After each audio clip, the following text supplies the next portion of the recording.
tell everyone your name. My name is Krista Roberts. And how many children have you got? I have 4 children, and my youngest, Valerie, is 20. She has severe autism. Okay, talk to us about, well, I have a first question. When you were pregnant with her, could I have said you were an anti-vaxxer? No. No, I don't really think I had an opinion either way. I just did what I was told, and I thought it was best, so. You just did what the doctor told you to do? Okay, so what happened to her? What was she like when she was born? When she was born, she was healthy as far as we knew. We didn't, as far as her APGAR scores were good. She stayed for a few extra days in the hospital, I think because they said her weight was, she was losing a little too much weight. But other than that, she was perfectly healthy. Do you remember did she have vaccines while she was in hospital? No, she didn't have any actual vaccines, but I'm pretty positive that she had the vitamin K shot. Sure. And she was born in 1997, so, and that particular, for some reason, those kids in our area at the time were getting the Hep B shot at their 2-month vaccines, their first one, and she got her, vaccines pretty much on time. And when did you start to notice there's something wrong with her? Right around the time she was about 2 months old, I'd say between 2 and 3 months old. When we would hold her out in front of us, how babies will push with their feet and try to act like they're trying to stand up, and she wouldn't do that. We noticed that she wasn't gaining strength in her legs. From the waist down, she seemed to be very weak. She could move her legs, but she couldn't hold any weight on them. So did you think at that point, oh my gosh, it's the vaccines? No, we were in denial for probably about a good year. My mother-in-law, who had raised 6 kids, she told me, well, she's just, taking her sweet time. She's just kind of a lazy baby. She'll do things on her own. And I tended to refer to her when it came to matters of child care because she'd had a lot of kids. So, and even my husband was in denial about it. He just thought she was kind of a lazy baby, so didn't want to, just that she would do things on her own time. And so then when she was about a year old, we were getting ready to move from Florida to Texas. My husband was offered a really good job there that had really good benefits, and so we got her a good pediatrician, and we got her a referral to a good pediatric neurologist, and he diagnosed her with hypotonia. And she started crawling at about 15 months and started pulling herself up, I think, about a year and a half, and she was 2 before she walked. But the pediatric neurologist was able to get us started with early intervention. So, and he ordered a bunch of tests for her, including a nerve study conduction and a muscle biopsy. And I remember when she had the EMG nerve study conduction, she was about 16 months old, I think. And the doctor that did the study said that it was like her nerves were defibrillating. And shortly after that, she had the muscle biopsy. Everything came back normal except her mitochondria. Her mitochondria was, I believe the doctor's words were, high enough for 10 adults, and she was only a year and a half old at that point. So, and they even sent us to a special hospital in Dallas. It was the Scottish Rite Children's Hospital. They did more tests. They referred us to genetics, did more testing. Couldn't find anything wrong with her, and the neurologist actually admitted to us that he at first thought she had had Worden-Kaufman's disease, which would have accounted for her low muscle tone, but it would have also, depending on which type she had, it would have been fatal eventually. All right. So today, what's it like? What's her life like? Valerie is she's 20 years old today, and my husband and I have full guardianship over her.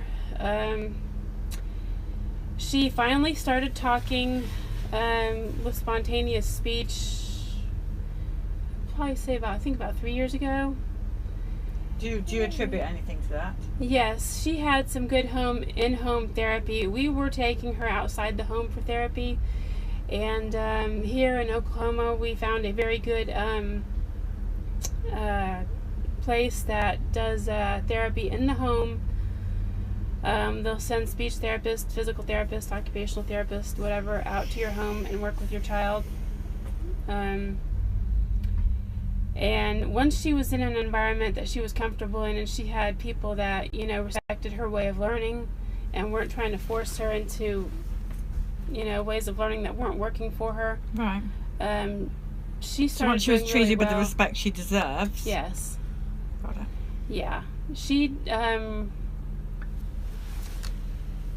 started finally talking. She has had echolalia for years. She's always had that, but she wouldn't almost no spontaneous speech.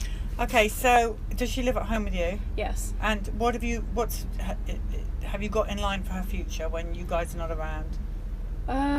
We don't know. The future is a big question mark right now.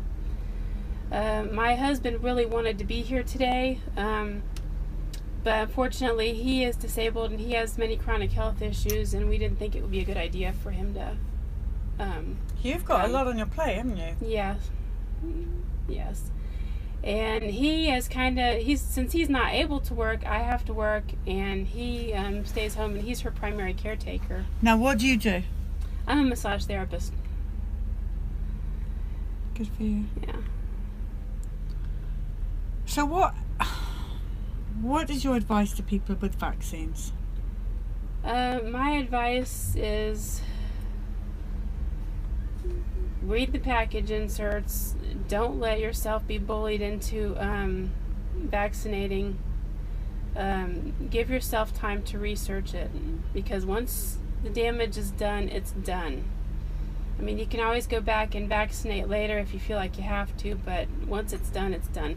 When my daughter was going through all those tests and we were trying to figure out what was wrong with her, nobody told us that it could be the vaccines.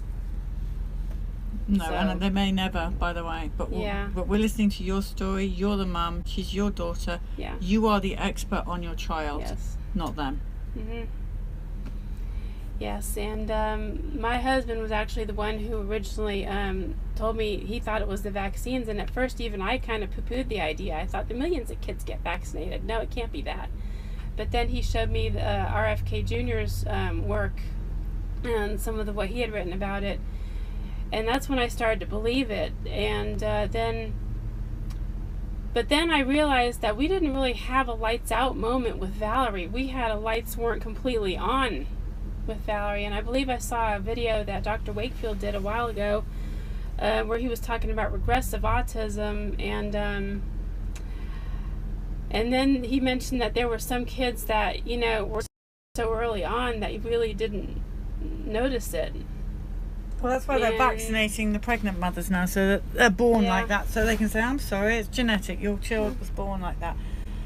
Yeah, and I just don't understand that logic. I mean, like, how can people just ignore the fact that pregnant women are being given flu, some cases twice, they're given the flu vaccine twice, then they get bullied into getting the Tdap vaccine, and then when something's wrong with the baby, they say it's genetic, and then they inject the baby with 100 micrograms of aluminum at birth with the vitamin K shot, and then more with the Hep B. So, I mean, but after my husband and I saw the movie Vaxxed, we both agreed that if we had known 28 years ago when our first daughter was born that what we know now, none of our kids would have been vaccinated at all, ever. No. So they never would have even had the first shot. Wow. Well, I'm sorry that you have it really tough. Yeah. I mean, this one, we just don't know what's going to happen to her after we're both gone. Well, are you friends with all these lovely Oklahoma people? Yes. Good, because they're great. They are some really fantastic people here. I think there's going to be big things coming from Oklahoma. Yeah, and the waiting list for services here, my daughter's on the waiting list here for services, but she's, last I heard, it was 11 or 12 years long. I bet it is. Bet it's going to be longer than that soon if they don't sort themselves out. Also, you be careful what services they're thinking of putting your daughter in, because 99.9% of them are not okay. Yeah. Now, we're going to stay in contact.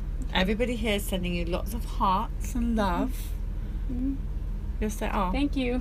And, yeah.